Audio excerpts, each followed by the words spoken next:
Tristan et Sébastien, vous êtes techniciens dans les laboratoires Sanofi, ici à Marcy-l'Étoile, dans le Rhône. Oui. Qu'est-ce qui vous conduit, vous qui êtes à la CGT, à manifester aujourd'hui? Qu'est-ce qui vous conduit à manifester aujourd'hui? Aujourd'hui, ce qu'on voit, c'est quand même, on voit quand même que toutes les aides des entreprises qui s'élèvent quand même à 160 quand même milliards d'euros. Nous, l'entreprise où on travaille, ils reçoivent quand même plein d'argent au public que de l'État.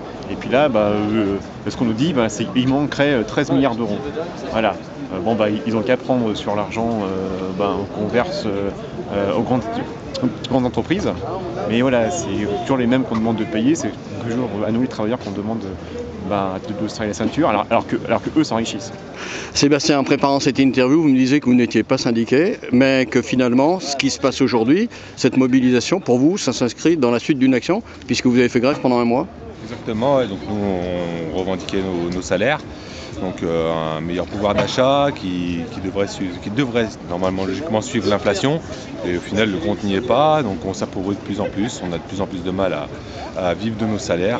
Vous réclamiez combien en augmentation et combien avez-vous obtenu? Donc nous on réclamait un montant, on réclamait donc 300 € net pour tout le monde. Au final ils ont continué sur du pourcentage et ils nous ont donné 4% pour la globalité. Et donc c'est bien en dessous de nos attentes. On a réussi quand même à avoir un talon de 150 € pour les plus bas salaires, mais le compte n'y est pas. Parmi les 3000 salariés de l'entreprise où vous travaillez depuis une dizaine d'années, qu'est-ce que vous sentez? Quelle est la température? Est-ce qu'on sent les gens frustrés? On sent surtout une dégradation de l'outil de travail total, une surcharge de plus en plus conséquente qu'on nous demande de réaliser, et toujours avec des salaires qui nous tirent vers le bas. On pense qu'on n'est pas du tout récompensé par rapport à nos efforts, et voilà ce qu'on manifeste depuis.